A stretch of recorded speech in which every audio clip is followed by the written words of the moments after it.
Guys, make sure you stay until the end. We'll talk about common mistakes people make, and they may end up spending thousands of dollars on repairs, diagnostics, parts that they may not actually even need. We'll talk about that in this video today.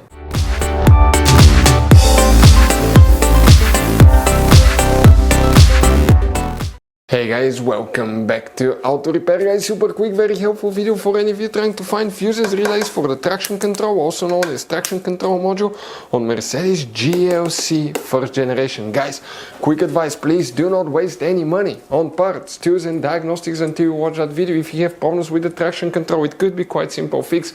That's why I want to show you where these fuses and relays are located. After that, if you need to buy any replacement parts and tools, guys, we'll share the information in the description of the video below. Check it out and you can see where we get most of our tools and supplies from as well. Let's start on it now.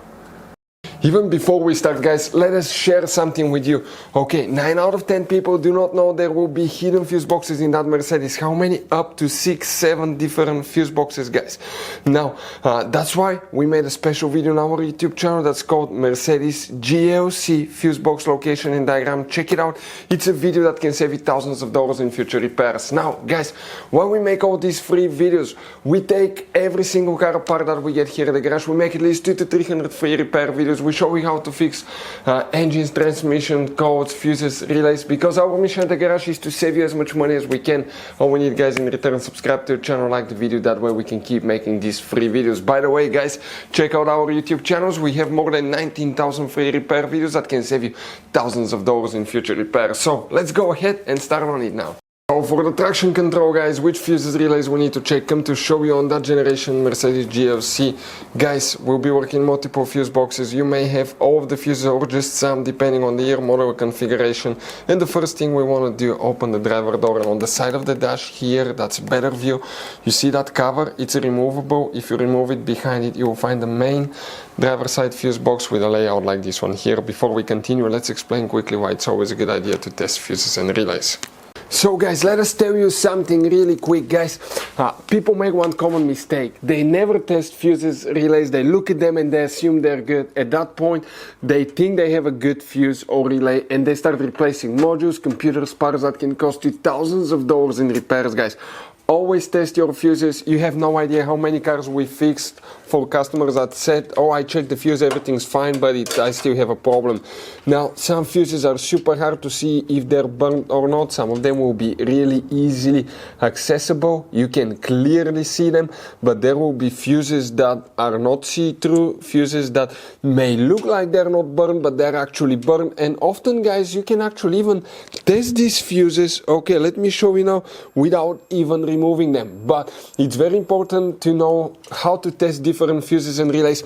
And if you want to see how to do that, guys, we're going to put that link to a video in the description of the video below, how to test fuse, how to test a relay. Always check that. I want to emphasize that enough because it could be a really simple fix. So guys, here now fuse that we need to check. Okay, here starting on top, you're going to have fuse number 200, then go 1, 2, 3, 4, 5, 6, 7, 8, 9, 210. You may have another fuse 211. Not all models will have it, but if you have it, it will be right there that you need to check.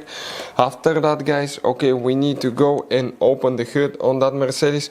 When you open the hood on the right side here, you lift that cover and underneath you're going to find a fuse box. You may have two different, actually a few different fuse box layouts depending on which actually, guys, model, year and configuration you have. But what do we need to check here specifically? Okay, we're talking about fuse number 121 right here. Okay, and here you have 115, 16, 17. You may have fuse 118 right here. Another fuse that you will, guys, need to check actually is in a different location. Again, under the hood, you see where the positive jump starter terminal is located right there. Okay, guys, that's actually, okay, let me show you, that's a pre-fuse box. This is what you see on top, but this is a pre-fuse box. That's the back side of it. You have multiple cables going in, and when you open it, it will look something similar to this one. You have multiple fuses, built-in humongous fuses, and here, depending on the year, model and engine, you will have two different possibilities. okay, but check all the fuses since you're already here, because okay, it could be other ones too, but C2 is one of them. And the other one that you may need to check, you see these two fuses, C3/1 and C3/2, these two fuses will need to be checked, but again, test all of them since you're already here. Now if you have ABS, ESP or traction control light on, we have a special video that will explain what you need to check, how to test components, all that stuff. It will be on our YouTube channel. Guys, this Mercedes has all kind of different fuses, right? You can see just in this fuse box we have two different kinds. Then if you go in this one, you have even some more special fuses right there in the trunk fuse box as well, guys. Now it's always a good idea to keep some spare ones, guys, in the glove box for a peace of mind. That way, if you're in the middle of nowhere, you need a fuse, you replace it, you're back on the road. Otherwise we'll be stuck in the middle of nowhere, guys. We'll share the links in the description of the video below, where you can get replacement fuses, relays, where we get most of our tools, part supplies from as well. Hopefully guys, the video was helpful. If you have any questions, don't hesitate to let us know. Thank you for watching and see you next time.